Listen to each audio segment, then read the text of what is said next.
Saudações rubro-negras, meu nome é Thiago Caú e aqui a gente fala sobre o Sport Clube do Recife. Eu acho que nenhum torcedor do esporte sente saudades de Henderson Moreira, né? E a temporada dele em 2023 trouxe muitas decepções. O que deu errado no trabalho de Henderson no esporte em 2023? O que ele poderia ter feito e não fez em 2023? Quais os grandes motivos que, sob a mão de Henderson Moreira, o esporte não conseguiu o acesso para a Série A em 2024? Em que momento as coisas começaram a desandar? Tudo isso e mais nesse vídeo de hoje.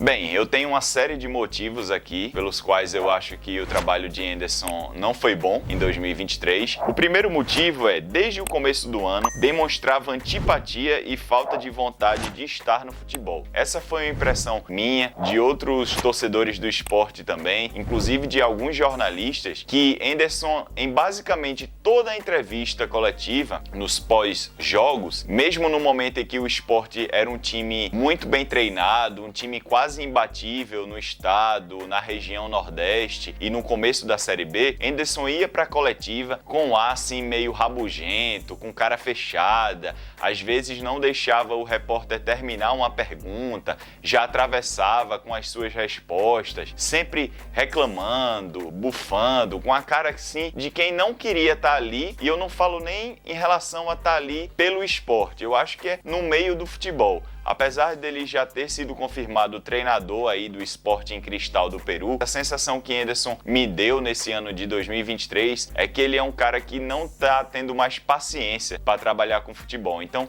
isso contamina o ambiente, né? Um treinador, o líder do barco aí, entrar em contato com todo o meio do futebol, sendo jogadores, torcida e imprensa, e ele trazer essa bagagem, essa atmosfera, não é muito bom. Então isso, para mim, foi um dos pontos que influenciou o trabalho ruim de Henderson em 2023. O segundo ponto é: reclamou por diversas vezes do calendário, sendo que quando teve tempo para trabalhar o time, esse mesmo time piorou. Os primeiros 6 meses do esporte foram de jogos atrás de jogos. O esporte jogava muito pelo Campeonato Pernambucano, no domingo, por exemplo, e aí na quarta-feira tinha que jogar pela Copa do Nordeste, no outro domingo ou às vezes no sábado tinha que voltar para o Campeonato Estadual, e Henderson vivia falando nas coletivas que o futebol é desumano, a gente tem que ter tempo para trabalhar, para poder entrosar o time, os jogadores não conseguem treinar, eles basicamente fazem recuperação e aí já tem que entrar em campo de novo para poder buscar os 3 pontos. Eu sei, eu concordo. O calendário do futebol brasileiro é um calendário que traz jogos em cima de jogos, diferentemente da Europa, que basicamente a gente tem uma semana de treinamento, né, de espaçamento entre um jogo e outro, mas aí a partir do momento que o turno vira na Série B, e a Série B, que já é a competição aí do segundo semestre, principalmente, e o principal objetivo do clube, a partir do momento em que a Série B vira e o esporte tem jogos semanalmente, basicamente, por exemplo, no sábado, e aí volta a jogar no próximo sábado ou na outra sexta-feira, isso com data FIFA no meio. Então o Henderson teve semanas seguidas e o time começou a evoluir. E isso é uma característica muito comum na minha visão, não é de hoje que eu observo isso. Às vezes o esporte tá bem com jogos imprensados ali, mas quando o treinador tem tempo de trabalhar, o time começa a evoluir, o time começa a piorar. Então o problema não é somente o tempo entre os jogos, e sim da capacidade técnica de empregar sua metodologia, de fazer bons treinamentos e corrigir erros para que o time não caia tanto de nível assim. Se a gente pegar o esporte nos primeiros 6 meses, o esporte está aqui de produção. E se a gente pega ele no segundo semestre, ele caiu muito lá no chão. Então há uma diferença muito grande que, creio eu, não é somente pelo espaçamento entre os jogos. O terceiro ponto é falta de repertório no esquema tático. Utilizava jogadores diferentes sempre para fazer a mesma função. Henderson foi um treinador que chegou no 4-2-3-1 no esporte, ele chegou implantando esse sistema de jogo, e conforme os jogadores do esporte saíam, sendo por contusão ou por cartão amarelo ou vermelho, né, no caso de suspensões, ele sempre colocava o reserva imediato na mesma posição para cumprir a mesma função. Ele era um treinador que não testou os jogadores em posições, em funções diferentes diferentes. Um exemplo claríssimo disso foi Edinho e Labandeira, os dois pontas direita do Sport que basicamente revezaram no ano inteiro. Em algumas oportunidades, Labandeira era o titular e aí Edinho entrava no segundo tempo exatamente na mesma posição. No próximo jogo, Edinho era o titular, Labandeira entrava na ponta direita para fazer a mesma função. E isso se valia em outras posições, quando o Juba saiu, que ele colocou por ali jogadores que podiam fazer aquela função, como o Wanderson, eu acho que foi testado, o próprio Negueba também, o próprio Alan Ruiz, que na minha visão foi sacrificado porque ele é um jogador mais de meio campo, de ficar atrás do centroavante, e ele basicamente colocava todos esses jogadores diferentes no mesmo posicionamento anterior em relação ao outro jogador, né, que saiu, para fazer as mesmas funções. Então é um cara bem enrijecido que em 2023 não foi flexível e fez quadrado, quadrado, bola, bola, né? Parece aqueles brinquedos de criança que a gente dá pra criança, aquele plásticozinho lá,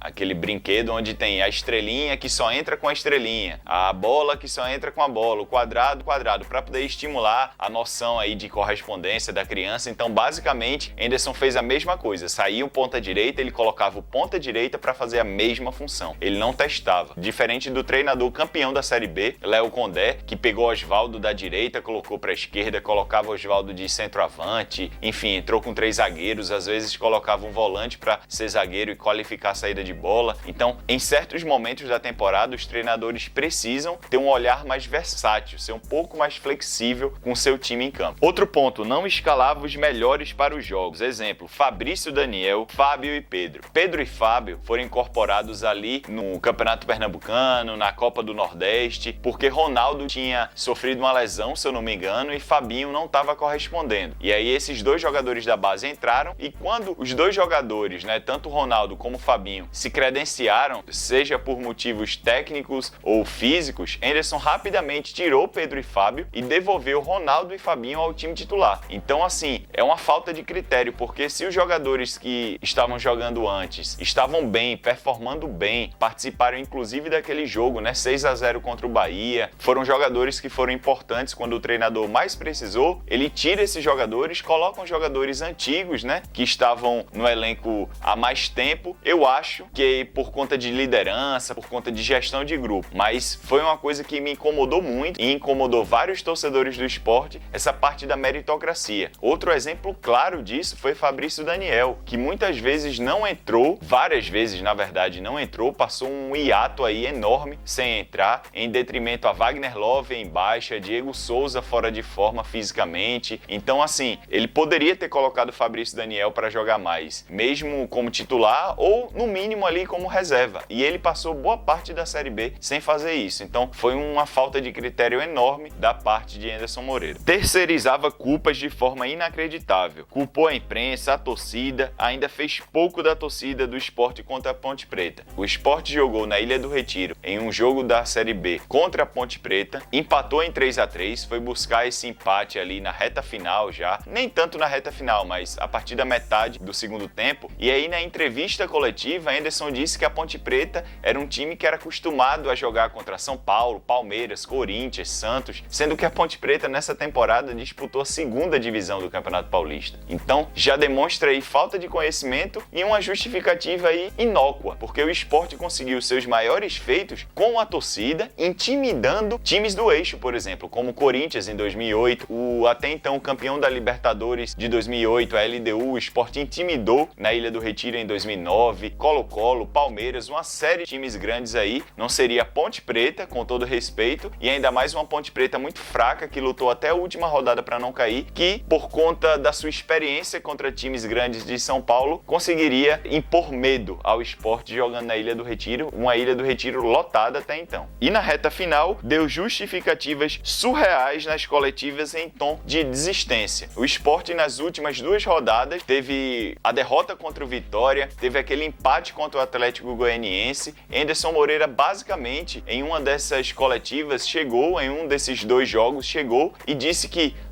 o futebol é imponderável, no futebol tudo pode acontecer, sendo que o Sport ainda tinha um jogo contra o Vitória. Lembrei, essa declaração de Henderson foi contra o Atlético Goianiense e o Sport ainda pegaria o Vitória. E hoje está provado que se o Sport fosse contra o Vitória minimamente motivado, ele conseguiria no mínimo ali um empate e teria vencido o Sampaio Sampaio Corrêa e conseguiria o acesso. Então não se pode, mesmo até o último minuto ali, mesmo não parecendo que o Sport iria conseguir subir, o treinador dá um discurso com um tom baixo em relação à motivação. Ele basicamente estava entregando os pontos ali, depois da partida contra o Atlético Goianiense, sendo que nós tínhamos ainda 2 jogos. Então, lamentável essa declaração que ele falou que no futebol acontece qualquer coisa, é imponderável, sendo que ele poderia chegar na coletiva e estimular os jogadores, motivá-los, né? Não, a gente vai buscar até o último minuto, vamos treinar, ter uma abordagem diferente da que ele teve. Isso, na minha opinião, para fechar, eu acho que era claramente uma vontade que Henderson tinha, a de sair do Sport. Alguns veículos de imprensa aí teriam dito que ele teria entregado o cargo 2 vezes, mas aí a diretoria do Sport não teria aceitado, tentando convencer a Henderson Moreira a ficar no clube, e então a gente pode comprovar aí o quebra-cabeça se encaixando, porque na minha opinião, nos últimos jogos, Henderson estava com a cabeça bem longe do Sport. Se você gosta desse tipo de conteúdo sobre o esporte, aproveita para se inscrever aqui embaixo, beleza? Pelo Esporte Tudo, e até o próximo vídeo. Tchau, pessoal! Ice in my veins, I've been driving this train. Years in this lane, there's no stopping this flame. Cause I came to the game and I changed it to play how I like, rearranged it to my own domain.